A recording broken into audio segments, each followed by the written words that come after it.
की सगळे शेतकरी बांधव मोठ्या संख्येने या ठिकाणी आलेले आहेत. मी आपल्या सगळ्या शेतकरी बांधवांचं या आंदोलनामध्ये खेड कृषी उत्पन्न बाजार समिती सभापती म्हणून पुणे जिल्हा परिषदेचा सदस्य म्हणून मनापासून त्या ठिकाणी स्वागत करतो. आणि महाराष्ट्राच्या राजकीय पटलावरती हे सगळे नेते मंडळी, सत्ताधारी असू द्या, विरोधी पक्षाच्या सुद्धा सगळे नेते मंडळी आज या शेतकऱ्यांच्या आंदोलनासाठी या ठिकाणी उपस्थित आहेत. मी खेड तालुक्यातील देखील आमचे अनेक शेतकरी या ठिकाणी आहेत. मागच्या 3-4 दिवसापासून जुन्नर, आंबेगाव, खेड, शिरूर या सातत्याने वेगवेगळ्या भागामध्ये आंदोलन त्या ठिकाणी होतात. आणि आमचा भाग जो आहे खरं चाकणची जी भूमी आहे, महाराष्ट्रातल्या आंदोलनाची भूमी ही चाकण आहे. आणि कांद्याचं सगळ्यात पहिलं आंदोलन महाराष्ट्रामध्ये शेतकरी संघटनेचे नेते आदरणीय शरद जोशी यांच्यामुळे चाकण आणि चाकणच्या पंचक्रोशीमध्ये 1977, 78, 80च्या दरम्यान त्या ठिकाणी झालं. आज महाराष्ट्रामध्ये शेतकरी संघटनेचे जे नेते आहेत ते चाकणच्या भूमिका त्या ठिकाणी तयार होतात.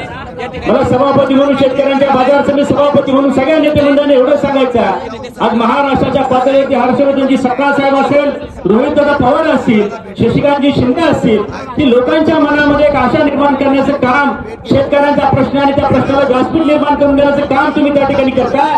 नाशिकला जे 4-5 दिवसापूर्वी तुम्ही मोठं आंदोलन केलं, त्यानंतर महाराष्ट्राच्या शेतकऱ्यांच्या मध्ये भावना तयार झाली. तर आपल्यासाठी या महाराष्ट्रामध्ये लढायला कोणतरी या हुकुमशाहीच्या सरकारच्या विरोधामध्ये सत्ता म्हणून सत्तेच्या पलीकडे जाऊन ईडी, सीबीआय या सगळ्या धाडीला घाबरून जर महाराष्ट्रामध्ये कोणी गप्प होत असेल तर याही परिस्थितीमध्ये ही सगळी नेते मंडळी सरकारच्या विरोधामध्ये काहीतरी भूमिका त्या ठिकाणी घेत आहे. काय भूमिका घेत आहे? आता इथे सगळ्या पक्षाचे नेते मंडळी आहे. बाबांनो, मी बाजार समिती सभापती आहे. तर शनिवार बुधवार आमच्याकडे बाजार असतो. तुम्ही बाजारामध्ये जर आला तर शेतकऱ्यांची भावना काय, सरकारच्या बद्दल काय बोलतात हे तुम्हाला त्या ठिकाणी कळेल. आज लोकांना आज आठवण होते, देवदत्तजी निकम काय आठवण होते की आदरणीय पवार साहेब जर या देशाचे कृषी मंत्री असताना सातत्याने जेव्हा जेव्हा कांदा प्रश्नावरती आंदोलन झालं, कांदा प्रश्नाची परिस्थिती चिघळली, काही ना काही डॅमेज कंट्रोल करण्याचं काम, काही ना काही मदत करण्याचं काम शेतकऱ्यांना आदरणीय पवार साहेबांनी केलं. आज कोण वाली दुर्दैवानं अजितदादांच्या सारख्या जिल्ह्यातला खंबीर नेता त्या ठिकाणी केला की ज्या नेत्यानं महाराष्ट्र सरकारच्या माध्यमातून काही अनुदान त्या ठिकाणी शेतकऱ्यांना देण्याची भूमिका त्या ठिकाणी अर्थमंत्री म्हणून घेतली होती. आज काय परिस्थिती आहे?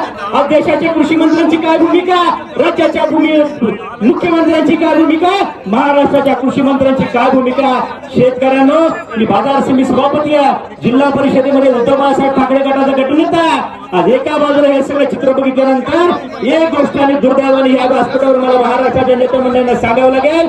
काय सांगावं लागेल की सरकारच्या बद्दल ग्रामीण भागामध्ये प्रचंड मोठी खतखत आहे. या खतखतीवर या महाराष्ट्रामध्ये कुणी लढायला तयार आहे की नाही? या महाराष्ट्रामध्ये सर्वसामान्यांचं नेतृत्व करायला कुणी तयार होणार आहे की नाही? कुठला नेता पुढे येणार आहे की नाही? का प्रत्येक नेता बघणार मी आणि माझा मतदारसंघ, मला सीबीआयची नोटीस येईल, मला ईडीची नोटीस येईल, हे सगळ्या ईडी सीबीआय या घोटाळ्यामुळे या महाराष्ट्रामध्ये कोणी लढणार आहे की नाही हा खरा प्रश्न झाला.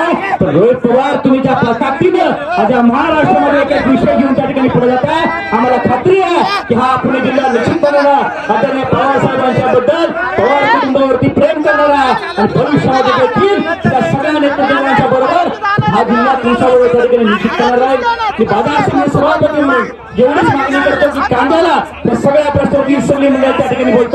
पण मागच्या काळामध्ये जी कांद्याची विक्री झालेली आहे त्याला देखील सरकारने अनुदान दिलं पाहिजे आणि उद्याच्या काळामध्ये जी विक्री होणार आहे त्याला हमीभाव दिला पाहिजे, एवढीच मागणी या निमित्ताने करतो. मी माझ्या खेड तालुका कृषी उत्पन्न बाजार समितीचे तमाम शेतकरी बांधवांच्या वतीनं पुणे जिल्हा परिषदेच्या वतीने आंदोलना मनापासून त्या ठिकाणी पाठिंबा व्यक्त करतो. धन्यवाद.